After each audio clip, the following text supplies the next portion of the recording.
اعوذ باللہ من الشیطان اللعین الرجیم بسم اللہ الرحمن الرحیم والصلاة والسلام علی سید الاشرف الانبیاء والمرسلین خاتم النبیین رحمت للعالمین طٰہٰ و یاسین مزمل والمدثر مکی المدنی القرشی الہاشمی مولانا ابی القاسم محمد اللہم صل علی محمد وآل محمد وعجل فرجهم وآلہ الطیبین الطاہرین المعصومین المظلومین المنتخبین المنتجبین علی لعنۃ اللہ علی اعدائہم اجمعین من یومنا هذا الى یوم قیام یوم الدین اما بعد فقد قال رسول اللہ صلی اللہ علیہ وآلہ وسلم بسم اللہ الرحمن الرحیم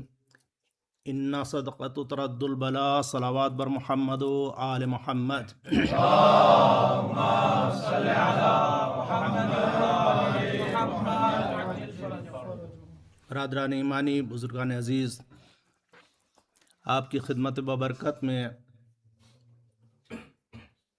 نے جس حدیث مبارکہ کی تلاوت کی اس میں ارشاد ہو رہا ہے کہ صدقہ بلاؤں کو ٹال دیتا ہے، رد کر دیتا ہے۔ یقیناً اس میں کوئی شک نہیں،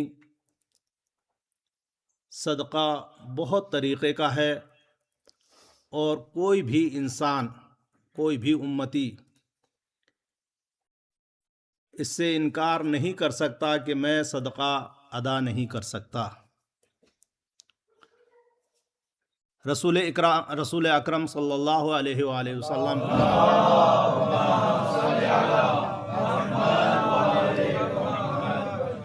ارشاد فرماتے ہیں کہ تم صدقہ دو اپنے بدن کے جوڑوں کے برابر۔ تو کسی نے عرض کیا، یا رسول اللہ، بدن میں بہت سارے جوڑ ہیں، تقریباً 300، اگر ہم ایک ایک درہم، آدھا درہم بھی نکالتے ہیں تو بہت زیادہ صدقہ ہو جائے گا۔ تو رسول ارشاد فرماتے ہیں کہ ضروری نہیں ہے کہ درہم و دینار ہی صدقے میں دیے جائیں، اگر کسی مومن کے مسکرانے کا سبب بن جاتے ہو وہ بھی صدقہ ہے۔ کسی کے راستے سے کوئی پتھر ہٹا دیتے ہو تو وہ بھی صدقہ ہے۔ پتھر ہٹانے کا مطلب یہ نہیں کہ ہم راستہ چلتے ہوئے گاڑی کو روکیں، اتریں اور اس کے بعد پتھر ہٹائیں، یعنی کسی کی مشکل آپ آسان کر سکتے ہیں، وہ بھی صدقہ ہے۔ اگر آپ اپنے بچوں کے ساتھ خوش اخلاقی سے پیش آتے ہیں، یہ بھی صدقہ ہے۔ اگر آپ اپنی زوجہ کے ساتھ اچھے سلوک سے پیش آتے ہیں، یہ بھی صدقہ ہے۔ میں اس جگہ پر اس فہرست کو آگے بڑھاتے ہوئے ایک بات آپ کی خدمت میں عرض کروں کہ عموماً ہوتا یہ ہے کہ انسان باہر بازار میں، مارکیٹ میں، عام لوگوں کے درمیان جب وہ ملتا ہے تو بڑے خوش اسلوبی سے ملتا ہے، خوش اخلاقی سے ملتا ہے۔ ادنے سے ادنا، آپ لوگ بزنس مین ہیں ماشاءاللہ، چھوٹے سے چھوٹا اگر اس کا گراہک ہے تو اس سے بھی کہتا ہے کہ ہم آپ کی کیا خدمت کر سکتے ہیں، بڑے مسکرا کر۔ لیکن جب وہی بندہ، وہی انسان اپنے گھر کے اندر قدم رکھتا ہے تو عزیزان گرامی اس کی حالت عجیب و غریب ہوتی ہے۔ لگتا ہے کہ وقت کا اگر گرا نہ گزرے تو یہ جملہ کہوں کہ لگتا ہے کہ وقت کا فرعون گھر میں آ گیا ہے۔ اس کی حالت یہ ہوتی ہے، جو گھر باہر بالکل گلاب کے پھول کی طرح کھل رہا ہے، وہ گھر میں آنے کے بعد بالکل ایسا کڑوا کریلا ہو جاتا ہے کہ بچہ دیکھ کر ڈرتا ہے، بیوی دیکھ کر گھبراتی ہے۔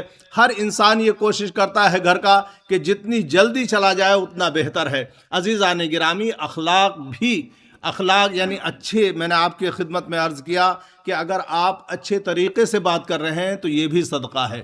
رسول اسلام اس طریقے سے اپنے صحابی کو سمجھاتے ہیں، لیکن امام جعفر صادق علیہ السلام ایک اور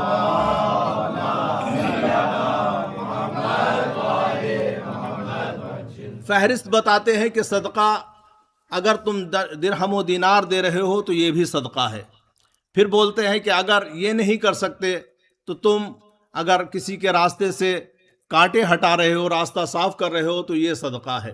اس نے کہا کہ میں یہ بھی نہیں کر سکتا، سامنے بیٹھے ہوئے صحابی نے. تو امام فرماتے ہیں کہ اگر یہ نہیں کر سکتے تو تم ہمارے اوپر صلوات پڑھو، یہ صدقہ ہے. اگر یہ بھی نہیں کر سکتے تو ہمارے دشمنوں پر صلوات پڑھو، ہمارے دشمنوں پر لعنت پڑھو، یہ بھی صدقہ ہے. میرے عزیزو، اس نے جیسے یہ کہا کہ میں یہ بھی نہیں کر سکتا تو امام نے نظروں کو اٹھایا اور اٹھانے کے بعد کہا کہ اب تو نہ تو مال سے صدقہ دے سکتا ہے، نہ اچھے اخلاق سے صدقہ نکال سکتا ہے، نہ کسی کے راستے سے راستہ صاف کرنے سے صدقہ دے سکتا ہے، نہ صلوات پڑھ کر دے سکتا ہے، نہ ہمارے دشمنوں پر لعنت پڑھ کر تو صدقہ دے سکتا ہے. تو اب بس تجھ پر خدا ہی کی لعنت ہو، اس کے علاوہ تیرا کوئی حل نہیں ہے. میرے عزیزو، صدقہ ہر بلا کو دور کرتا ہے، کتنی بھی بڑی سے بڑی. اگر انسان جانے انجانے میں بھی یہ کام کر رہا ہے جو نبی اور فرزند نبی نے بتائے ہیں تو یقیناً اس کے اکاؤنٹ میں صدقہ کاؤنٹ ہو رہا ہے، اس کے نام اعمال میں لکھا جا رہا ہے.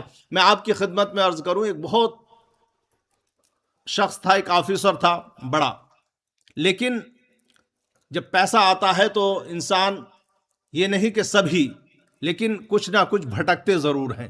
ایسا ہی انسان تھا، وہ بے راہ روی پر آ گیا اور شراب نوشی میں مشغول ہو گیا. پیسہ بے تحاشا تھا، لیکن جب گھر میں پہلے باہر پیتا تھا، پھر اس کے بعد گھر میں بھی لا کر پینے لگا. اس کی ایک بیوی اور ایک بیٹی تھی، لیکن جب وہ گھر میں آتا تھا اس شراب کو لے کر جو بہت مہنگی تھی، اگر اس کی بیٹی جو 3-4 سال کی تھی وہ گرا دیتی تھی تو اس کی ذرہ برابر بھی اس کی پیشانی پر بل نہیں پڑتا تھا، گر گئی تو گر گئی. لیکن بیوی اگر کچھ بھی بولتی تھی تو چلا کر آتا تھا، بہت چیختا تھا، پکارتا تھا. وہ اپنی بیٹی سے بے پناہ محبت کرتا تھا، بے تحاشا محبت کرتا تھا. ایک دن ایسا ہوا کہ وہ چھوٹی سی پیاری بیٹی اس کی مر گئی، لیکن وہ اس سے محبت کرتا تھا، اس کو سینے سے لگاتا تھا. اب جب یہ مر گئی تو اور زیادہ یہ شراب میں غرق ہو گیا اور زیادہ پینے لگا. ایک دن سویا تو اس نے خواب میں دیکھا کہ ایک میدان ہے اور اس میدان میں ایک اژدہا اس کی طرف بڑھ رہا ہے جو اس کو نگل جانا چاہتا ہے. یہ اس سے جیسے جیسے بھاگتا ہے ویسے ویسے وہ اس کے قریب آتا ہے. اس نے اسی میدان میں ایک ضعیف کو دیکھا اور اس سے اس نے مدد چاہی. کہا کہ تم میری مدد کرو، تم شاید اسی علاقے کے اسی جگہ کے رہنے والے ہو. کہا کہ میں جب تو اتنا لہیم شہیم، تو اس کے ساتھ نہیں لڑ سکتا تو میں کمزور، میں ضعیف، تیری کیا مدد کر سکتا ہوں. کہا کہ پھر بھی کوئی راستہ بتاؤ کہ میں اس سے چھپ جاؤں. تو اس نے کہا کہ آپ یہ 2 پہاڑیاں دکھائی دے رہی ہیں، ان میں سے کسی پہاڑی پر چڑھ جاؤ. جیسے ہی یہ کہا کہ ان میں سے، تو وہ دوڑ کر پہاڑی پر چڑھتا ہے. لیکن پہاڑی پر پہنچتا ہے تو اس کو دکھائی دیتا ہے کہ آگے سے تو وہ سانپ آ رہا ہے، وہ اژدہا آ رہا ہے، اور پیچھے اس کے بہت لاوا ابل رہا ہے، آگ ابل رہی ہے. یعنی دونوں طرف مصیبت ہے. وہاں سے بھی کسی طریقے سے بچ کے نکلتا ہے، دوسری پہاڑی پر جاتا ہے.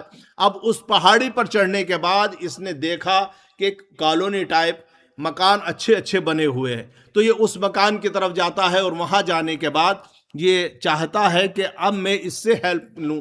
وہ دروازہ واچ مین جو تھا وہ دروازہ کھول دیتا ہے، یہ اندر جاتا ہے. اس نے کہا کہ میرے پیچھے یہ سانپ پڑا ہوا ہے، یہ اژدہا پڑا ہوا ہے، تم اس سے مجھے کسی طریقے سے بچا لو. جیسے یہ کہتا ہے وہ آواز دیتا ہے بچوں کو.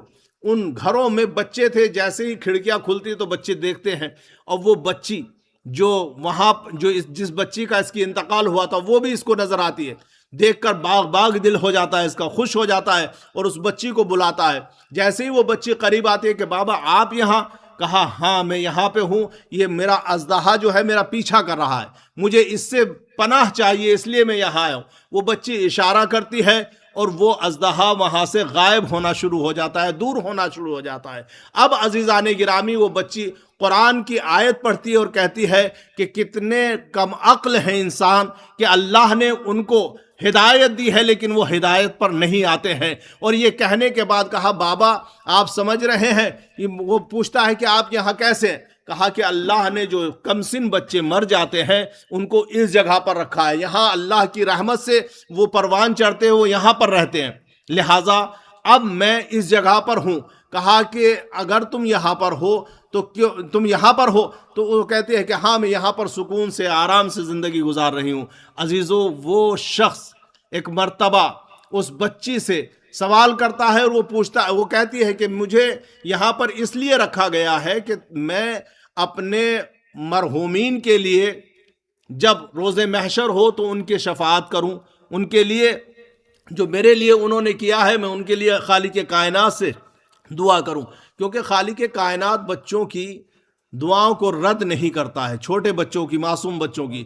لیکن ایک مرتبہ اس نے بتایا کہ بابا یہ جو آپ کو اژدہا دکھائی دے رہا ہے یہ کچھ اور نہیں ہے، یہ آپ کے وہ عمل ہیں کہ جو آپ نے انجام دیے ہیں، جو آپ نے کیے ہیں، جو چوری کرنے کے بعد، رشوت لینے کے بعد، شراب پینے کے بعد بدعمالیاں کی ہیں، وہ یہ اژدہا ہے. اور یہ جو کمزور سا دکھائی دے رہا ہے انسان آپ کو، یہ کچھ اور نہیں، یہ آپ کے اچھے اعمال ہیں. یہ اس سے آپ کی برائیوں سے، آپ کی بدی برائیوں سے یہ نہیں لڑ سکتا، اس لیے آپ سے پناہ مانگ لی ہے. لہٰذا اب یہ سننے کے بعد اس کی آنکھ کھلتی ہے. آنکھ کھلتے ہی توبہ کرتا ہے اور اس طریقے سے توبہ کرتا ہے کہ مسلمان ہو جاتا ہے، مومن ہو جاتا ہے. اور پھر شراب پینا تو دور کی بات ہے، شراب کو ہاتھ بھی نہیں لگاتا ہے، دیکھتا بھی نہیں ہے.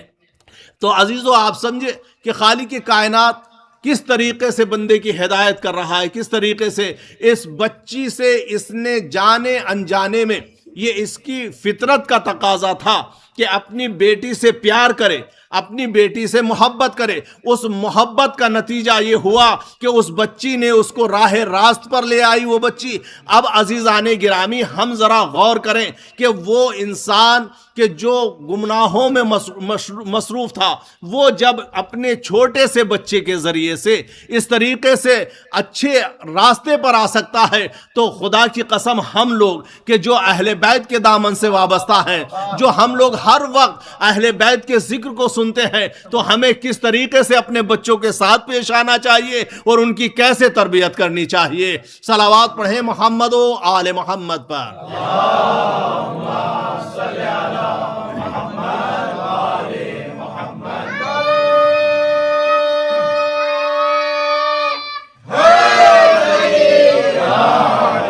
میرے عزیزو یقیناً اس میں کوئی شک نہیں ہے کہ آپ ہر قدم پر صدقہ کر سکتے ہیں.